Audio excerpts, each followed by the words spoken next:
Hi there, this is Diecast channel, and in this video we're going to do a review on this 1960 Chrysler 300F that's made in a 1/15 scale by Yatming. So if you like those Chryslers from the 1960s, don't miss this video and stay with me to the end of it. Don't forget to like and share the video, write down your comments, and click the bell for news. So let's unbox this car and take a better look at its details right now.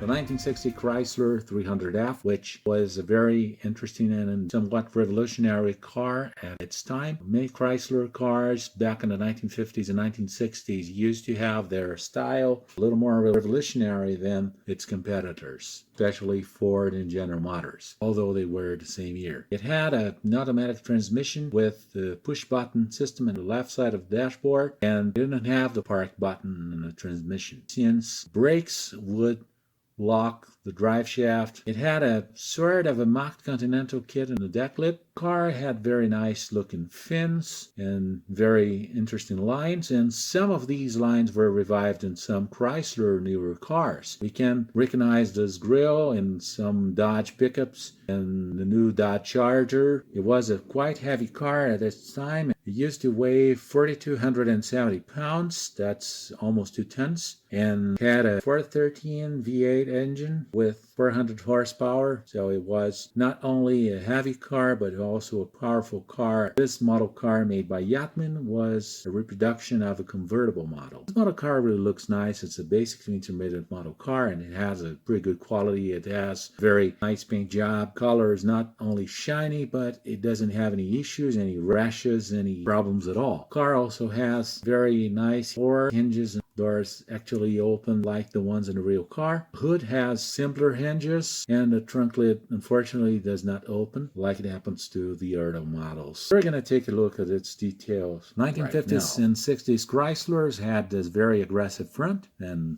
this front really looks very nice, and this grille design reminds us of some newer versions of Dodge Ram and Dodge Dakota pickup, and also Dodge Charger that has a grille almost like that. The chrome has a pretty good quality. It's not the best one, but it's got a pretty good quality for a basic to intermediate model. The bumper is pretty well made. It doesn't have any fleshings, doesn't have any cast markings, any issues, and really doesn't look toyish. It has a very good realism. We can also notice that the headlights are pretty good. They had those picks in the middle, but since those cars used to have light bulbs in the headlights in that very position, I don't think this really jeopardized its realism. The lenses look pretty good, and turn signals below the headlights look pretty nice. The hood is pretty well aligned. It has a little wider gap on the driver's side, but that really does not jeopardize its alignment, which is quite good. And the windshield has a pretty good transparency. Windshield wipers are cast in the windshield frame piece, but they're not cheaply made. As we open the hood, we can notice two hinges, which are the simpler ones. In the original car, they would be more towards the edges, and they would be the pantographic with springs, completely different from these ones. But these ones are okay for a simpler model car, and they're not cheaply made. They're not so thick. They look okay. The engine bay looks very nice, with hoses, 2 air filter pins, a radiator, front panel, battery, even have the hood lock in the front panel. It's a simple engine bay, but it's quite well made. A very nice looking interior that's made in 10 on this car. That we have this 2-spoke steering wheel. This car has the swivel seats. We can notice here,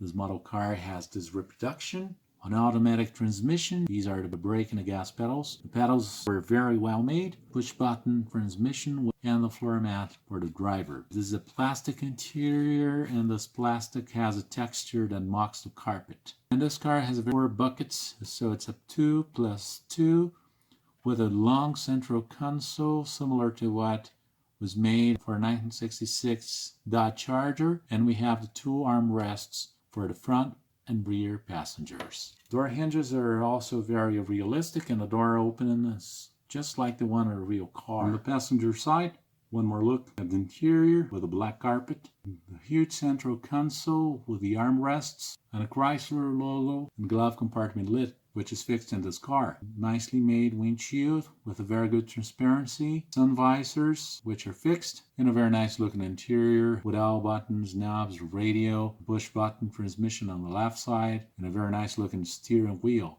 It's a simple model car, but it's not cheaply made. It's quite very nice rear end with this deck lip, which unfortunately is fixed, like this handle and the front lock. They're pretty nice pieces. We have an antenna, which is a retracted antenna. It's in plastic chrome. The tail lights are made in plastic. They're painted on chrome, so the chrome shines through and it looks like they're made in acrylic. They have a pretty good realism, as well as these reverse lights. The rear bumper also looks very nice with the license plate in the center with a good realism. Exhaust tips could be a little more realistic by having an opening. This detail on the trunk lid looks like a Continental kit, but it's not actually, since the spare tire wouldn't be in this very position, but a little more to the end of the trunk.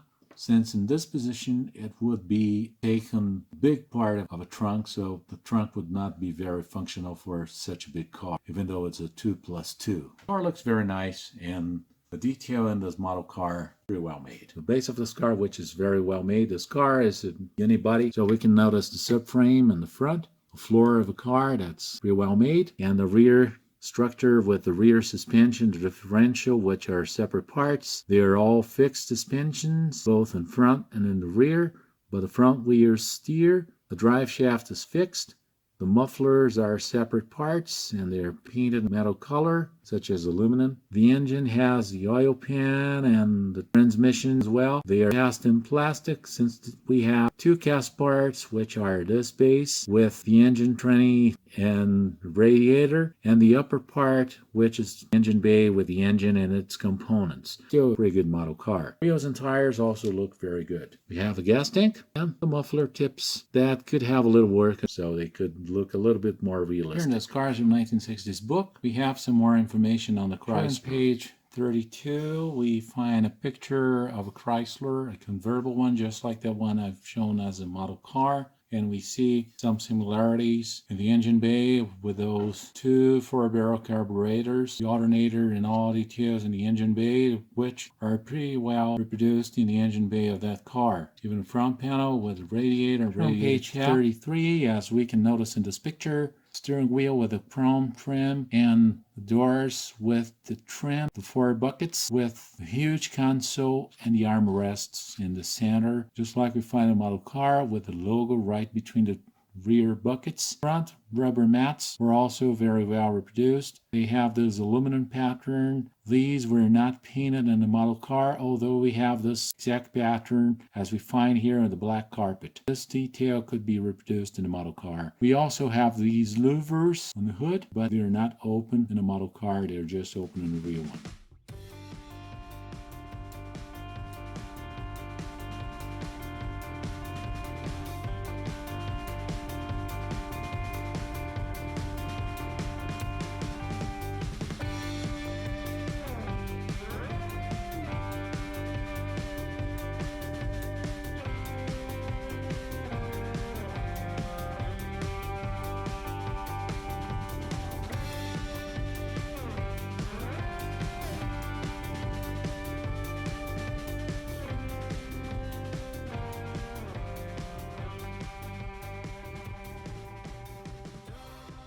Rating this car from 0 to 10, I would give it a 9. I think it deserves a 9. It's a basic to intermediate model car, and it's very well made for its category. The only minus would be not having an opening trunk lid. This car could have it, since several basic to intermediate cars, such as Mazda for instance, have an opening trunk lid. But this Yatming model car still has a very good quality with very good quality chrome, very good quality paint. Paint is very shiny. The interior looks nice and with a good realism. Windshield has a very good transparency. Tail lights, headlights have a good realism. The bumpers do not look fish at all. They look like metal actually. I would say it's a very honest model. I'd like to thank you for all likes and views, for all subscriptions. Please don't forget to subscribe in case you haven't subscribed yet. And also please do let me know down in your comments what you think about the video and about the car. Give me your thumbs up and share this video. This helps the channel a lot. So thanks for watching, and I'll see you in the next video. Bye-bye.